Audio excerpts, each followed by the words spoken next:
என்னன்னா 2023 வந்து 34 விசைப்படகு 2024 49 விசைப்படகு 34 மீனவர்கள் செலுத்திருக்காங்க. 314 சாரி 314 மீனவர்கள் செலுத்திருக்காங்க. 108 மீனவர்கள் செலுத்திருக்காங்க. 3 வருஷத்துல பாருங்க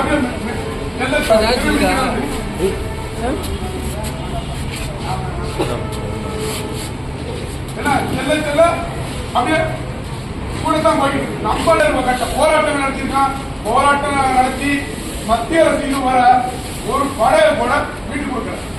இது மட்டுமல்ல, இலங்கையில 15 படகை போய் 2 லட்சம் 3 லட்சம் செலவழிச்சு அதையும் கொண்டு போய் நம்ம வெளியுறவுத்துறை அமைச்சரை பார்க்கும்போது கொடுத்துருக்கோம். எல்லா அமைச்சரும் பார்க்கும்போது கொடுத்துருக்கோம். ஆனா இதுவரை அந்த படகையும் வீட்டு கொடுக்கல. சரி, குடிமக்கள் அந்த படகுக்கு ஒரு இழப்பீடு கொடுக்கிறது சொல்றோமா, மனிதா முறையில ஒரு செய்யணும், அதுவும் செய்ய மாட்டாங்க. அப்ப நீங்க தங்கச்சி படம், இந்த பாம்பன், இந்த மண்டலம், இந்த பகுதிகளில் இருக்கிற மீனவர்களுக்குள்ள வேற தொழிலே தெரியாது. நமக்கு என்ன மீன் பிடிக்க தான் தெரியும்.